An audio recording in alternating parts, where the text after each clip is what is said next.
This is RackAddicts After Hours.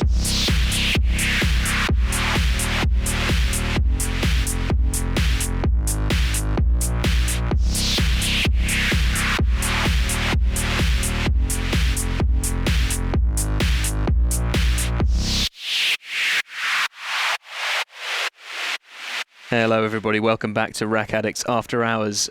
Pete, what, episode 16? 15. I was out by one. So, ladies and gentlemen, I hope you are all keeping safe in the midst of what is officially a pandemic now. We've got a couple of colleagues who are hoping to jet off around the world on extravagant holidays and things, which may end up not happening. So we're going to start off with a little bit of a discussion about what we might do in kind of a lockdown sort of situation, what we might do, twiddle our thumbs. I've got a Digitact that's just, I need to dive in. First I need to get some good samples for it, but that'd be fun. Just jump right in there, really learn it inside and out. But other than that, I've kind of run out of ideas. Tend to my plants, twiddle my thumbs, watch them grow. That's about all I've got. You guys, we got Sam actually here, one of our colleagues who's jumped in for it for the first time. Welcome. Why, hello there. He's replaced Andy because he's abandoned us. Peter, as usual, Cam's just sitting there. He's on his phone at the moment, but he's here with us. Pete, what would your plans be? Well, apart from I've got a list of chores as long as your arm, I think it's be time to not use the excuse to not produce new music. So normally I find an excuse not to go in the studio for whatever reason. It's a sort of tend to procrastinate and end up watching YouTube or something like that. And I think it may be a good opportunity to really set my mind to it, sort of dig up lots of the half-finished projects and see if I can polish them off, get them to a decent state, almost to get them to publishing level, possibly. Yeah, certainly, you said you dug a few out of the archives, some like modular. Yeah, I've got quite a lot. I've got a number of things which are just sort of modular jams, which are quite interesting. You know, there's a sort of typically they seem to run for about an hour, but you sort of go through them and you find these little patches of 3 minutes of gold. So I'm going to slice them out and compile them into something. Look at some of the more constructed stuff that I've done. And where it's sort of, or just there's a lot of project ideas where you've just got a, sort of a few 16 bars or something, and you know there's some magic in there somewhere. It's trying to tease it out into a full track. So a lot of that. Got to work on your backlog of synth DIY as well. There's a TTSH just begging to be alive. Yeah, that's another thing that's sort of sitting on the shelf, and I've got a stack of smaller modules and things queued up in front of it, which I really do need to get round and doing. Do you actually have a queue kind of system? Do you know what should be done first because it's been there for forever? Well, certain things are more. I'm going to have to prioritise some of them. I need to, because I'm building a small portable 84 by 2 row HP rack that I can take out, bring to the Modular Cafe. Yes, that'll be great. Bits and pieces. I'm looking forward to that. I need to. I mean, that's something else as well. I've got to build that case. I've got all the components, got all the wood ready. I've got the rails and power supplies and everything to go. So now's most probably an appropriate time to start thinking about that. And then, obviously, as you say, the TTSH, which is I perceive that was going to be a sort of a year-long project. Yeah, it's the sort of thing you want to sort of. You know, you don't want to rush. You want to really go steadily and make sure and be very thorough about pre-testing components before you put them in, because I've been caught out with that before. So then it'd be a massive pain to go through and figure out what's. Well, I've had that with modules wrong. before, and I've felt bold and confident and slammed all the components in, and then realised the thing's not functioning, and then go back and having to sort of pull out all the transistors and retest them all. And so, I mean, have you got any tips for that kind of thing? Because I'm still a little bit. Well, I've done a lot of Eurorack DIY, but I'm not. What's the word? I don't think I'm quite nerdy enough. So I always, when we're populating resistors, for example, I'll a lot of the time they'll come in little bags labelled or whatever. I'll always test them just to make sure they're the right kind of value. I don't have the facilities to do that with capacitors, transistors. Would you suggest kind of getting one of those little machines that can identify them, test them, just pop them in before you solder them? Yes, definitely, because they're not that expensive. And the thing is that there are, I wouldn't say they're necessarily idiot-proof, but you come with 3 wires with 3 crocodile clips for the transistor testers, and it doesn't matter which leg you clip which figures wire out for to, you. and it just figures out what you've got, tells you what the transistor is, tells you its tolerance is. You don't have to sit there going, commander of the British Empire, yep, and then figuring out which leg's which. You literally clip any crocodile clip to any leg, and then you get a result. Also, they're very handy for matching pairs, which is quite often quite essential. Can I interject and ask why that's a thing? I know there is a whole match transistor something, but I have no idea what it's for. I would imagine that they're working in concert together, and you need the tolerances to be close, or you're going to get some sort of weird imbalance in the way What kind of switching. circuits do they live in pairs? I'm trying to think of the device. Certainly in filters. Quite a lot of. There's quite a lot of. I don't know exactly because I'm not that that au fait with the intricacies of the details of the designs. Yeah. But certainly quite a few.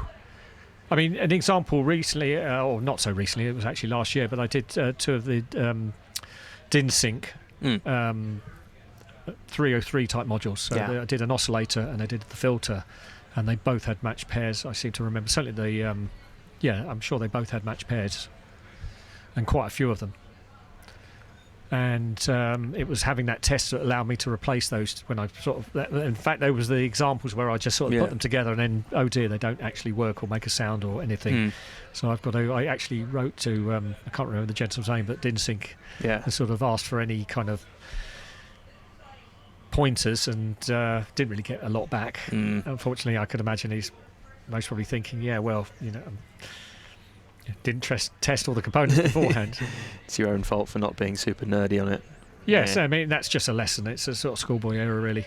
Yeah, I think I've got away quite lucky with not doing anything more than testing resistors. I've only had 1.5 modules out of probably over 30 that haven't worked. One, I think, was just an envelope generator, which wasn't very expensive, and my I've got a chord organ, which I think I told you about this. I can't get the radio music firmware on it, but that you suggested just grab another Teensy. Might be fine. Yeah, it might be something to do with the Teensy itself not accepting. It sort of took the first load and doesn't want to. Unless there's a process that you have to wipe it first before you reload it, and potentially there could be something. Have you got all the little utilities that you need for a Teensy? I've got the one that you just use for loading pre-made hex files and things. I don't have anything further than that because I don't understand it. Either way, I'll figure it out. Do some digging. Well, I'll have a quick look into it and see if I can come up with anything else. But there may be a case that once you've blown the firmware onto it, that it won't accept any others until you sort of you need to flatten it somehow or sort of clean it. Yeah, potentially the formatting equivalent for whatever Teensy is. I might have to join you on that. Go on the thonk train, get a bunch of kits in, and just hide away. Drinking in some lead fumes. It'd be great. Don't you have an extractor? I do, yeah. With a carbon filter, which I think is fine. Well, it's got to get the worst of it away from you. Yeah, that's the thing. Always try and avoid the visible fumes as well. It grabs those. If you can smell it, generally you're breathing. Yeah, that's true. I can always smell it. I have lead poisoning. Anyway, Sam, what would you do in a lockdown? There's a lot. Well, I mean, I need to get a lot of recording done because I'm in the middle of kind of recording an EP at the moment, so I need to actually get all of that done. Is that your stuff? Solo stuff. Is this the one that you've basically recorded everything of in some form before, but you just wanted to get it all properly polished? Actually get it into some form of, kind of like finished completion state. Wait, did you say you went to Big Smoke and did the drums for this? Not yet, but I probably will be, because obviously they got some just delicious gear there. Yeah. Just using some like Neve Breeze and stuff on that would be absolutely gorgeous. So for once, we're not plugging Burghfield Recording Studios. Big Smoke they're Wembley, aren't they? North Wembley. North Wembley. Friends of the podcast, I guess. But really cosy little studio, but some choice gear and a great sounding live room as well. Yeah, really fantastic, especially for drums and stuff like that. Yeah, would recommend. It's an old. There's some kind of chimney thing involved. What was it? I remember the old building. I don't even know, to be honest. I remember they told me, but I've totally forgotten. Anyway, check out the website. Would recommend. Definitely. But yeah, definitely kind of get some recording done for stuff like that. So get all the, obviously guitars and vocals done for that. Probably actually hook up some of the rack gear that I've got at the moment, since it is kind of just sitting in a rack unit and not sitting looking pretty. Exactly. So you're going to get that ID44 then? Mm-hmm. Nice Exactly. Because obviously the Ooh, preamps, inserts, of course. They've got inserts on the preamps. they have. Forgot about that. Mhm. That'll work out nicely. Yes, indeed. So obviously you can get everything hooked up like that. Outside of that, then it's probably a lot of kind of just sitting around and waiting, for everything to blow over. Just go sit in the Winchester and wait for it all to blow over. Exactly. Nice one. Hey, reminder, we're in the pub after work. That's what we do on RackAddicts After Hours. Next section, your notes disappeared, Pete, but have you got a little something? I've got a little something if you want to spool something up. Yeah, I mean, I've felt guilty over the past couple of weeks when people have been suggesting various tracks for the now RackAddicts. Oh, yes. If you're on Spotify, I might have to get Tidal and Apple Music in some form just so I can put the playlist together for everyone on other platforms to look at. RackAddicts After Hours Spotify playlist. It should be by Ben RR Champion. That's me. If you find that one, that's the stuff that we've been talking about over the last few episodes. Take a gander at it. But what are you going to add? I think we get about 2 tracks each. That tends to be the thing. Okay, I've just got the one that sort of came to mind for a particular reason, which I allude to in a minute. Basically, it's a track by Ortega. I think that's how you pronounce it. There's quite a lot of debate. I think you're supposed to say it in a Rochdale accent. What's that to those who don't know? I'm not bad great with at accents. accents. Where is? Greater Manchester. Oh yeah, I'm not going to manage that. Anyway, what's the track we got? So the track, and again, it's quite a strange pronunciation. I'm just going. Most of them are, aren't they? And yes, I'm just sort of whipping down to their Discog so I can pronounce it properly because they're all a bit strange. But basically, the track's called, and I hope I'm pronouncing it right, Altbuzz. How do we spell it? That would probably help us out. I believe it's ALTBZZ. Oh yes. Oh no, there's an I in it. So ALTIBZZ. Yeah, there you go. Lovely So stuff. I wasn't really, it's a bit naive, I wasn't really aware of these two guys initially. And I was just referring a documentary which was very good that came out in 2010 on the BBC. And it was featuring Jim Alkalele from Surrey University. Who is, I don't know if you guys are familiar with him. Not at all. He's a gentleman, he's Iraqi extraction. But he's professor of quantum physics, I'd like to say, and he does quite a few, has done many documentaries. Normally they're on BBC Two, and they're generally to do with sort of quantum physics and the weirdness of that. Things that give you space vertigo. And some of it's sort of historical science. This particular documentary was called The Secret Life of Chaos. Oh yeah.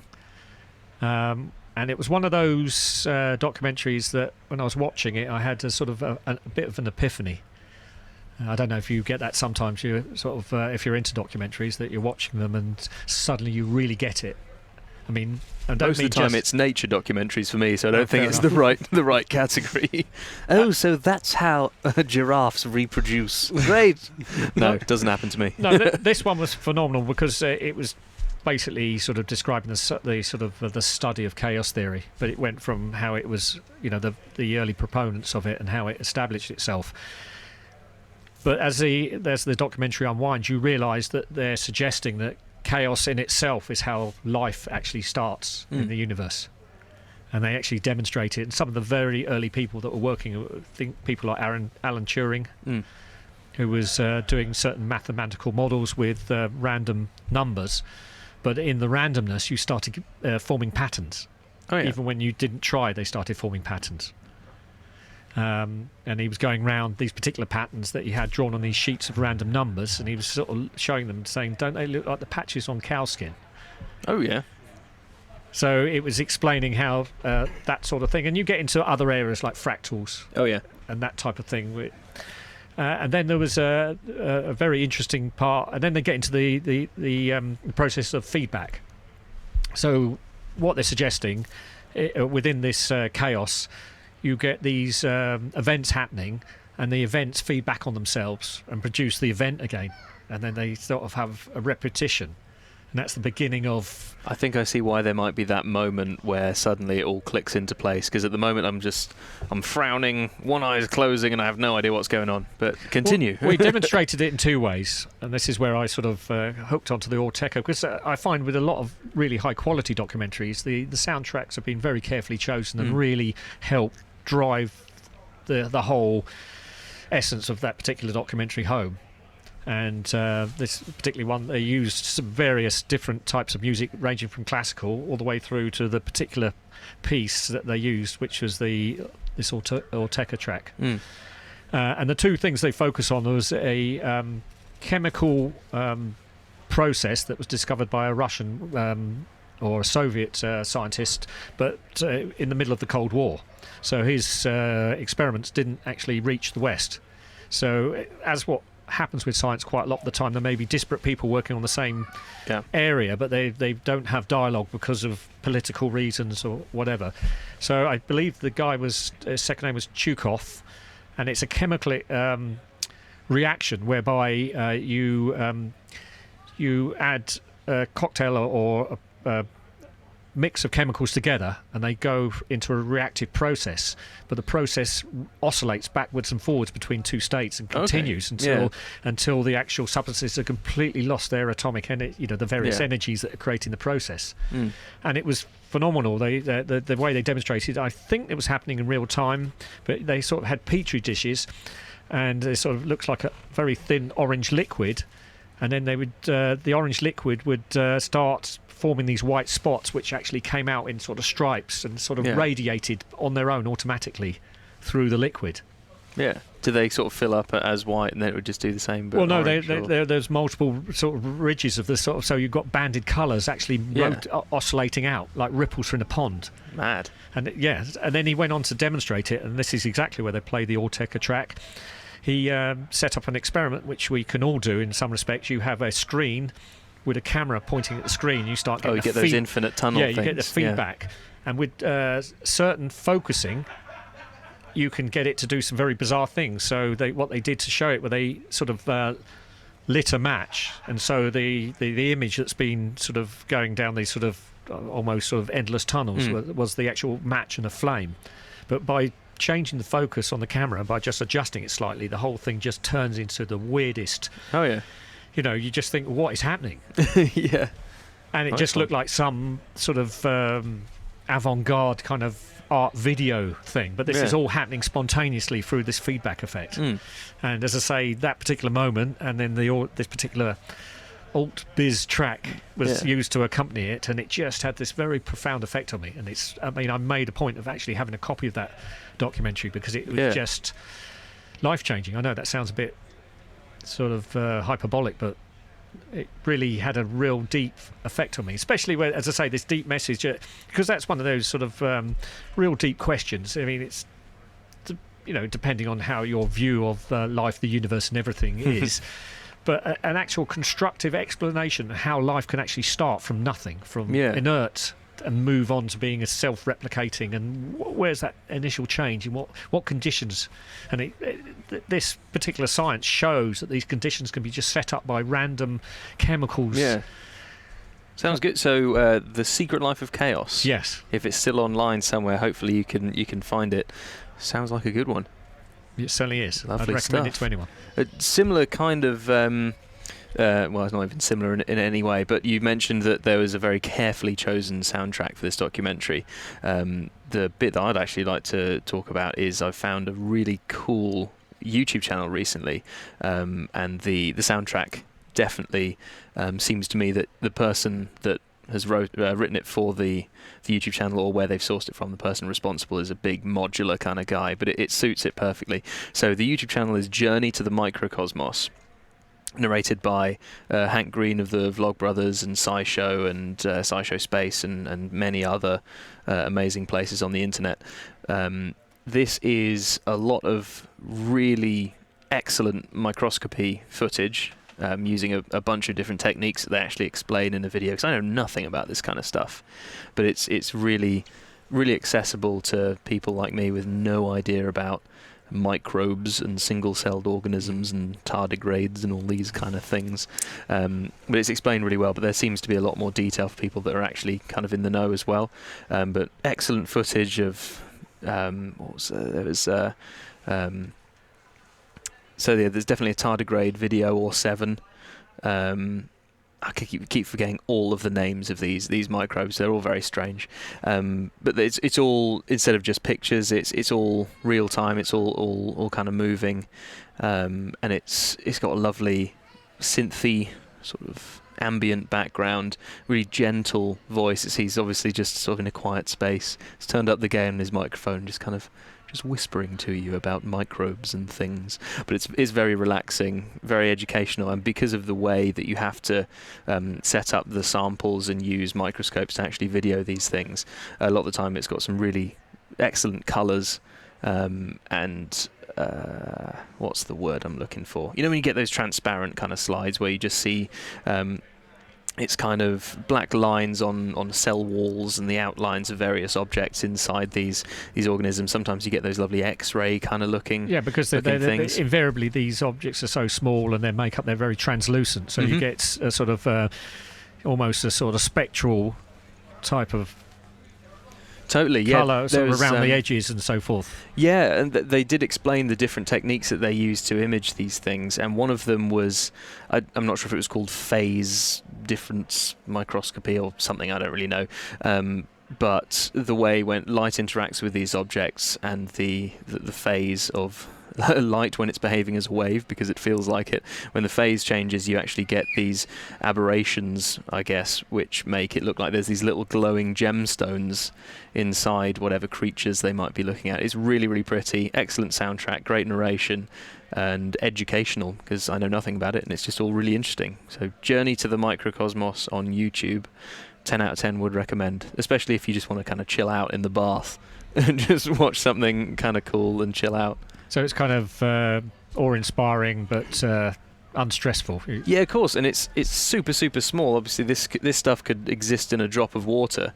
so it doesn't impact your life in any real way, unless it's one of those brain-eating amoebas or something. But it's absolutely fascinating. I love it. Sort of a hidden micro-universe. Well, I guess that's why they called it the microcosmos. And were you saying that the actual soundtracks are quite interesting with it as well? Yeah, I don't know if it's written for the show or if they've sourced it from somewhere, but a lot of it makes me think it was likely written in some kind of modular environment, be that something like Reactor or a hardware modular or VCV rack or something. But there seems to be a lot of random melodies, a bit of granular stuff in there. It's really great. So have they filmed the microscopic stuff themselves? Have they got access to that equipment? I believe it's all original for the channel. So they've got access to the equipment, or actually own the equipment. And so it's probably some professionals and stuff doing the actual content. Do you know what sort of? Actually, you say professionals. I don't think it is. From one video, they mentioned the guy who does all the actual microscopy and the recording as just some guy in Poland, so obviously friend of the channel. They've kind of connected through the wonderful good pathways of the internet. Most of the samples, they say, are just from ponds and lakes and streams in the locale of this gent in Poland. Do they sort of do they suggest the level of magnification they're using? Oh yeah, everything's got, in the top left it shows the species or whatever of the object that they're showing, and also the magnification level, which again it's like crediting sources properly, which they do very thoroughly in SciShow and things like Pindex, but it's all there. Even there was one video I saw, the top comment that they'd pinned one of theirs saying, "Correction, this particular clip was actually 400 times, not 40." So they obviously care about the kind of the accuracy and the precision of their scientific data on it. I can't imagine it's 40, because that microscope I use for electronics is something like 7 to 40 times. That's the range, and that's for stuff that isn't, well, I wouldn't describe it as microscopic. It's tiny, but it's not microscopic in the same sense. It's still actually visible to the human eye. Yeah, you can see it, but you need to see it clearly. Well, what was interesting about some of these is, again, I can't remember what the name of the microbe was. It was super strange, but it was a single-celled organism that's as big as a grain of rice. It's this kind of thing. So they're talking about lots of really interesting bits and pieces. So you could see this single cell with the naked eye. Just about, depending on how good your eyes are. Depending on how good your eyes are, yeah. You can do it. I'm definitely going to have to check it out. It's amazing. I love it. I literally found it 2 days ago, and I've just been binging. It's amazing. Okay, so I've got one that you may be aware of. I don't know, was it something that just dropped into your YouTube stream, or suddenly no idea. it was just there? It was just there. It's not recent. Well, kind of recent, but they've been going through some of 2019 at least, from at least halfway through the year. So not massively new, but it's only just... I must have watched one specific video for YouTube to go, aha, you will like this. And now it's in my recommended all the time. Would you like 1,000 more of these? Yes, Well, I would. I mean, the thing is, you only have to watch one of these videos once, and Course. the next minute they're going to be reoccurring on a regular basis. Of course, that's how it happens. On that note, I'd like to mention something briefly that popped up into my YouTube stream. I just wanted to, I mean, something that's been around. You guys might have seen it already. I had never seen it before, and I thought, where's that come from? And it's totally left field. So have you guys ever come across anything? It basically goes by the name of artistic cycling. No. Oh, is this the kind of vaguely acrobatic? Oh, yes. Yes, I've vaguely seen a few. I've not heard anything about it. This one just came into my stream. I thought, what's that? And it happened to this particular lady. I think I've seen the very thumbnail. It's YouTube up to its weird algorithms again. Just, why is this here The in my dark stream? side. But basically, she's the twice world champion. It's a thing. It seems to be predominantly in Germany, and I'd never seen it as a sport. So, for those who've not seen it and you want to go and see it, let me quickly describe what it is. It's basically it's like gymnastics, as you would imagine it in Olympics, but on a push bike. So they have these specially constructed push bikes. They're very standard. Fixed gear, I imagine. Yeah, so it's very standard looking kind of configuration of a push bike, other than the fact there's no mud guards or brakes or anything like that. And yes, it's a fixed gear, but it's a bit more strange than that. The gears are exactly equal. There's no ratio between the gears. They're one to one, but no sprockets. They're belt driven. Ah, interesting. I assume that's for safety and don't other reasons, and also I would imagine it's a softer acceleration. So the way the sport works, it's very much like gymnastics. You come out with your bicycle and you sort of give the nod to the judges, and there's a panel of judges just like there would be with acrobats, and then they hop on the bike and they start going round in circles, and then they get up and they do a handstand on the handlebars. What, while wheeling around? While wheeling around Amazing. vertically, and then they just perform all these kind of acrobatics, and then they start flipping the bike up. So they flip up and go up through the handlebars, which are like racing handlebars upside down. Upside down? Yeah. Oh, so interesting. So the ends of the bars are kind of pointing towards you. That is weird. They're up the other way up and backwards. Yeah. Something like that. Anyway, yeah, so they do these various handstands. I mean, one of the most impressive, they do a wheelie pedalling backwards. I can't even imagine that. Yeah, No. wheelies pedalling backwards with one leg. Well, if the other leg is stuck out. Amazing. That's incredible. And then there's another one where they hop up like a wheelie, but they hop up over the handlebars, and they're literally sitting on where the handlebar pivots between the handlebar and the front wheel, holding the front wheel, and then go backwards. Okay. I definitely need to click on that thumbnail. And then do pirouettes on the back wheel. That's amazing. And I think it's like gymnastics. They have to do X amount of these various different exercises. Moves with difficulty ratings and all that kind of and stuff. then they're scored. And then going from extreme from that, they have two people on a push bike doing acrobatics. Well, is it like a tandem, or is it two people on one normal bike? What? And so Sounds intense. one could be standing on the handlebar bit, upside down, and then one could be on the saddle bit doing a handstand or something. Who on earth thought, you know what, I can do some strange things on a bike. You can make a sport out of this. It could be, for all we know, it could be a very old sport that's kind of sort of grown up in sort of Eastern Europe or Germany. Lurked in the shadows. Lurking in the shadows, and it's sort of getting towards, how long is it before it's in Olympics or something like that? Yeah. Okay, well, I propose, what did you find on the strange side of YouTube this week? This isn't this week, but did you know there is a hobby horsing competition? I think it's a Scandinavian thing. Hobby horse, the horse head and the stick with the kind of tiny little wheels on the back. And they just kind of go around doing show jumping and dressage-y things, but it's just them pretending to be a horse. It's very odd. Yeah. I wouldn't recommend watching more than 5 minutes. You just kind of stop getting confused and just keep watching. That's when the brain cells die. Yeah. Who are these people and why are they doing I this? have no idea. Is there money in it? Surely not. Some sort of strange fetish. Who knows? It's bizarre. Ugh. What have you found? Anything weird on the strange side of YouTube, Sam? Nothing recently, but something I've been watching a lot is kind of just like tarantula keepers. Oh, yeah. Which I've definitely said to you before with like YouTube channels like The Dark Den and stuff like that, where people literally just make a living off just keeping loads and loads of tarantulas, have like an entire room just built to kind of showcase all of these different breeds and varieties and different sexes and stuff like that. And it's so interesting purely because there's just so many different types. Obviously, when you think of a tarantula, you just think of a big, black, chunky spider. Yeah. But there's just so many different types that obviously require completely different habitats and stuff like that and everything. But it's one of the great things about YouTube. You could just be super interested in something that you will never interact with in real life. Exactly. It's pretty cool. It's similar to the channel Ants Canada. I don't want to keep ants. I know that channel. I was You just know about to the say one? that. Yeah. It's one of. I think we were talking about this on the way to work once, Sam. It's just the way he narrates is amazing.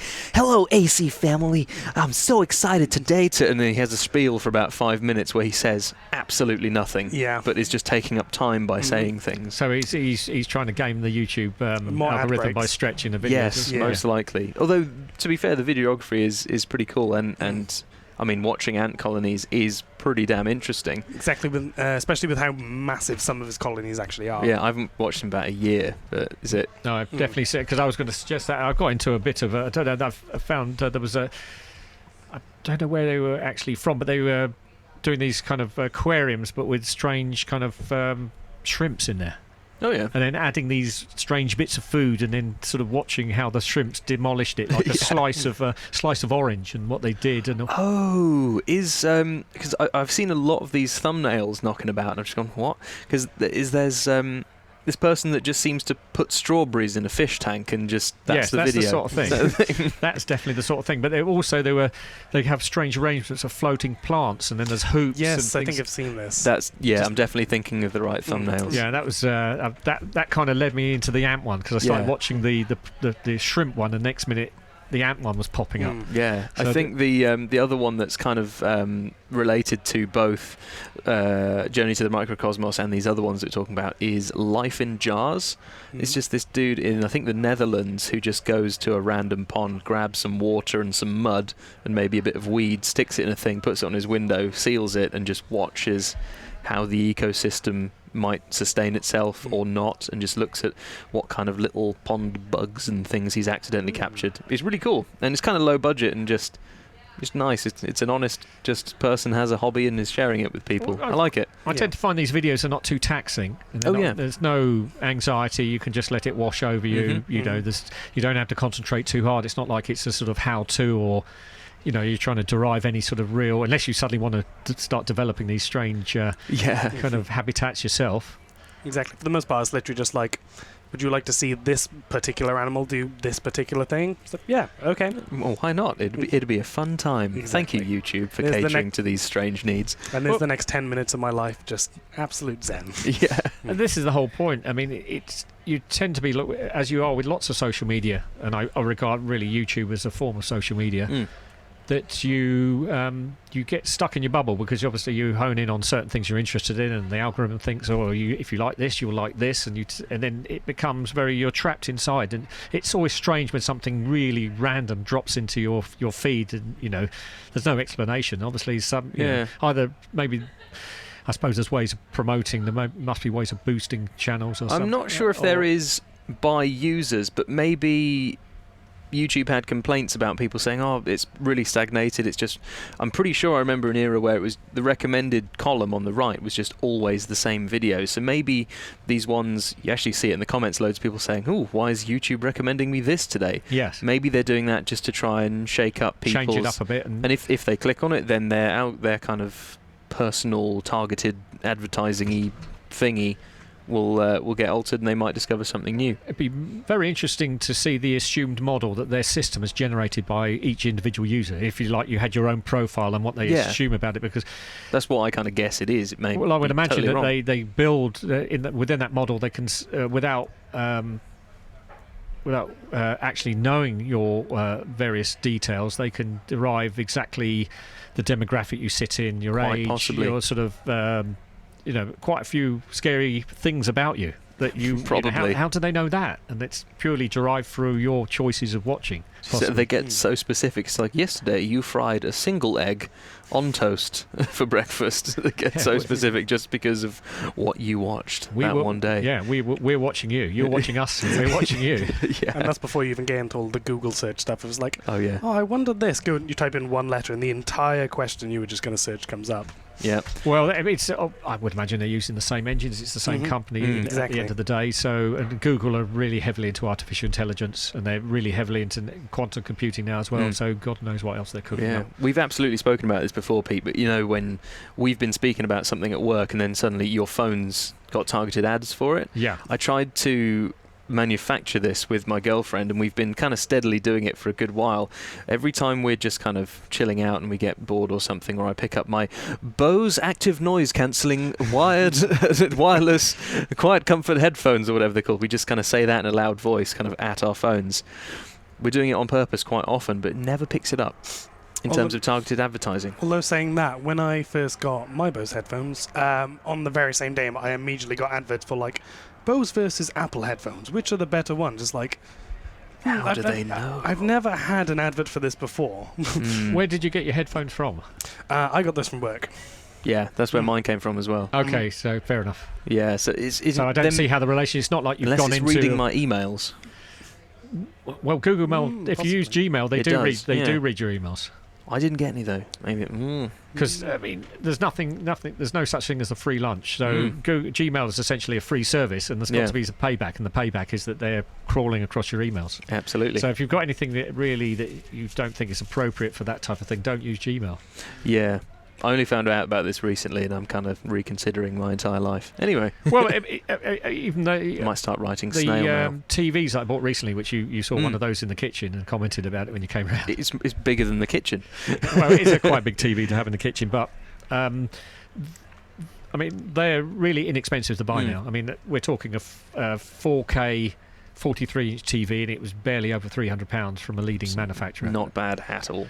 But there's a side to that, because they are now involved in harvesting your data, so that they want to place these devices. So they're in the same game as everyone else, the same game as Google, Microsoft, Facebook.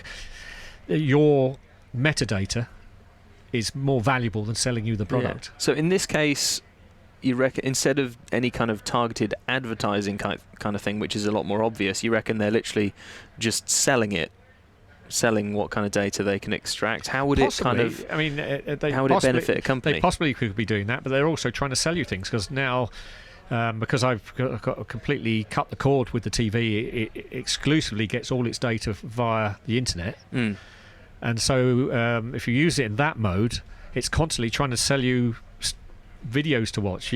Watch this, rent this film.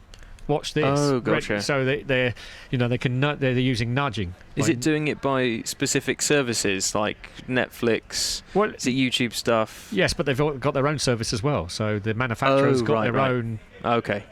And as it's a manufacturer that also manufactures phones. Oh, is it Samsung? Yes. Yeah, gotcha. And manufactures quite a lot of other, and all these devices are harvesting your data, and they're very keen that when you get if you have your Samsung phone and you've got your Samsung link television, it all up, don't you? You link the phone to the TV, and they've got you. They're not only they know what you're looking at when you're at home, they're also tracking you potentially if they're pulling that data across the network. Tinfoil hats activate.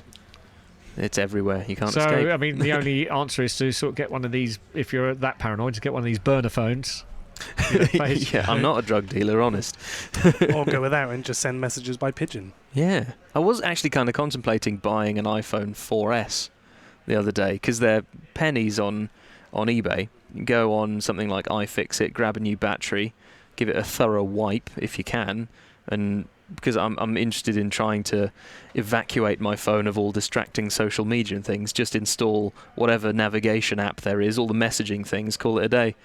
Might be able to escape social media a little bit. I do believe, I haven't got all the details, but I'm sure there was a company working on a kind of open source OS for phones that doesn't do all the nasty stuff for people who don't want all that happening. The annoying thing is, I've looked into this. There's a few phones out that will let you call, text, and that's it. But the annoying thing is, I want I want email because I'm not distracted by it. It's a communication. I want Facebook Messenger, again, because it's communication. I want WhatsApp. I want texting. I want calling. I want the internet just for Googling, and I want maps.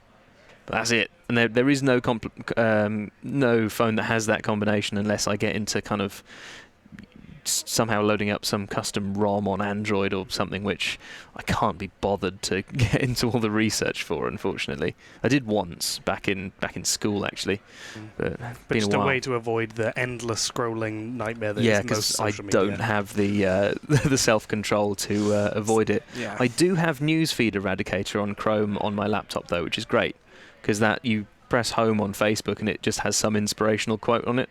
So that way, I'm still sort of distracted by clicking on the Eurorack synthesizers Facebook group and scrolling. But that way, I just read my messages, check up on the Modular Cafe Facebook pages in my own Facebook pages, and that's kind of it. But then I've still got it on my phone, which is, yeah. There is self-control, and I don't have it, sadly. Well, we're all addicts to these devices now, aren't they? So what can you do? I think my parents are doing quite well, although my dad does play a lot of like Scrabble-y, crosswordy games, like a lot. But he's escaped the social media. I think most of my family have done the same. I think me and I'd say most of my family now are pretty much haven't got Facebook on our phones. So it just means that obviously we literally pretty much just use it for messaging and calling and stuff like that. I know you can delete your public profile from Facebook and still use Messenger, but I still need to admin Facebook pages, which is a little bit annoying. And I generally only use Facebook for commercial or promoting sort of commercial type things. I don't pour in my every move or do any of the checking in or any of that. I don't understand why would you want to do that? It's weird. I do need to do a bit of a cleanse at some point, just bin the pictures because who cares, and just, clean it out because it's a tool, it's not entertainment. It shouldn't be entertainment. It should be a tool for communication. Well, Stuart Lee, the comedian, describes Facebook as the Stasi for the Angry Birds generation. Oh, yeah. Oh, man. I miss Angry Birds now. You've reminded me it exists, Pete. How could you do that? Oh man, have we got any other bits? So because you've done a little bit of a music, you caught up from last week because you didn't have any tracks.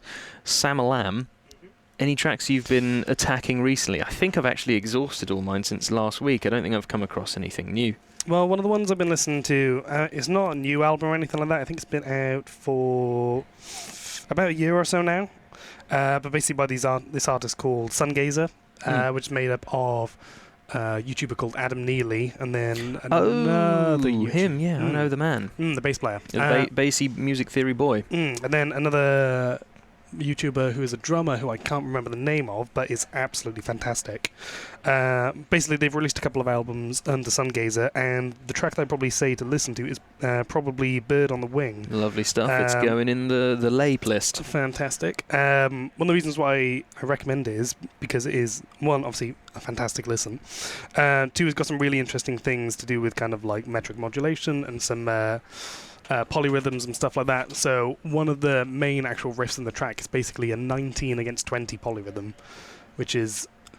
I don't know what that means. It's very intense. It's basically playing 19 notes with one hand and 20 notes with the other hand at the same time. Oh, so it's like the 7/11 polyrhythm thing that people are doing where it's incredibly confusing. Exactly. And basically you just finish those at the same time. Yeah. But yes, it's absolutely amazing, even though it is insane music metric modulation theory and stuff like that. Still quite listenable. It's very listenable. Wow, that is impressive. So they've actually kind of made it in a way so it's actually, a bit more commercial rather than just being like, oh, here is a bunch of... But still has that interest. Exactly, yeah. That's one thing that's always kind of... I'm not sure if I'm annoyed about it or not, because I've neglected my music theory knowledge.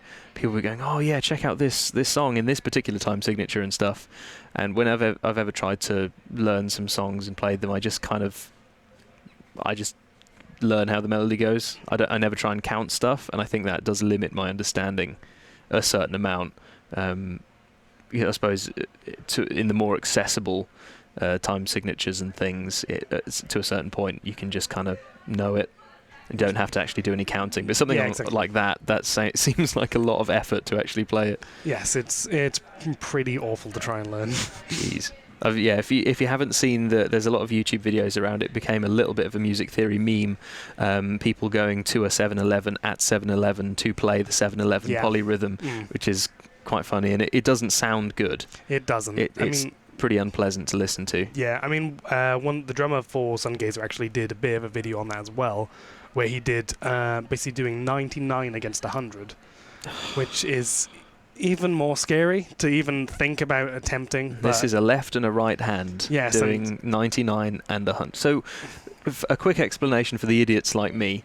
Let's say you've got something like, can you think of something similar, kind of, 99 over 100, but something simpler so you can explain it to us, because I don't really fully understand what it means. So 3 over 4 is probably one of the most common ones. So basically you'll find it in a lot of music where it's going to be the kind of like da da da da da da da kind of thing. Yeah. I have heard that in places. Exactly. So that's kind of the most common one. You find it in a lot of popular music. Obviously, this is kind of getting into the bit more kind of like jazz musician territory, so where they just write scary music that nobody could ever learn or would want to learn. Scary music for technique and advancement and pain. Exactly. Why not? But yeah, so kind of 3 against 4 is the general one you'll kind of hear for that. But obviously, with these guys, because they're fantastic musicians, they're pretty much taken into They are all powerful. Another 10 levels up. Amazing. Lovely stuff. Anybody got any more bits to chuck into this week's episode? I'm all done. Lovely stuff. Well, thank you for listening once again to Rack Addicts After Hours. We've been Pete, Ben and Sam. We'll see you in the next one. Stay safe.